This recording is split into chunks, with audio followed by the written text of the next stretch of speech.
से बिना पैसे दिए काजू बादाम लेकर धोखाधड़ी करने वाले 3 कपड़ा दलालों को रांदेर पुलिस ने 5.2 लाख की रकम के साथ गिरफ्तार किया है। आरोपी शहर के व्यापारियों के धोखे से काजू बादाम, लकड़ी की प्लाई, कपड़े के रोल और तेल प्राप्त कर लेता था। जब रांदेर पुलिस की टीम गश्त पर थी तो पुलिस ने सूचना के आधार पर निगरानी रखी कि रानी तालाब में रहने वाले मोहम्मद जजाज, गुलाम भाई मेमन और मोहम्मद फैजल, मोहम्मद हबीब चांदीवाला चोरी और चीटिंग से प्राप्त बादाम के प्लास्टिक के डिब्बे बेचने के लिए मशाल सर्कल पर आ रहे हैं, जिसके आधार पर पुलिस ने 3 आरोपियों को कपड़ा दलाल मोहम्मद एजाज गुलाम, मोहम्मद मेमन, मोहम्मद फैजल, मोहम्मद हबीब चांदीवाला और एजाज उर्फ बाटला मुश्ताक डायर को गिरफ्तार कर लिया।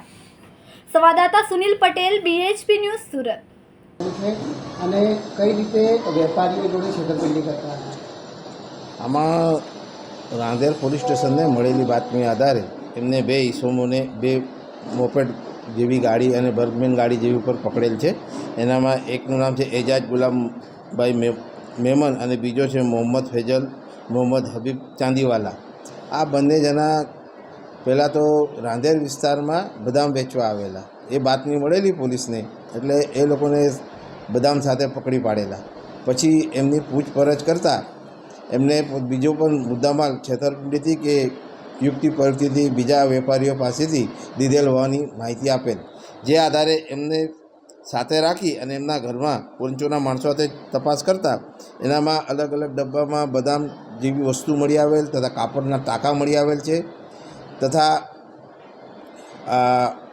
લાકડાના પ્લાય પણ મળી આવેલ છે અને પ્લાસ્ટિકની નાની નાની કોથળીઓ પણ મળી આવેલ છે। એ બધાની કિંમત આશરે 5 લાખ જેવી થાય છે।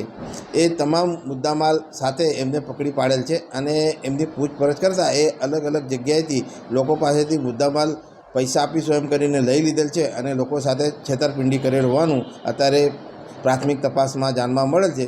એ આ બધું મૈદરપુરા, પૂના પોલીસ સ્ટેશન તથા સલાવતપુરા વિસ્તારમાં કરેલ હોવાનું અત્યારે પ્રાથમિક તપાસમાં જાણવા મળેલ છે। કેટલા લોકો ભોગ બન્યા? 2 જણા અત્યારે આરોપી પકડ્યા છે, પણ 4-5 જણા ભોગ બનેલાનું હવે ધ્યાનમાં આવેલ છે।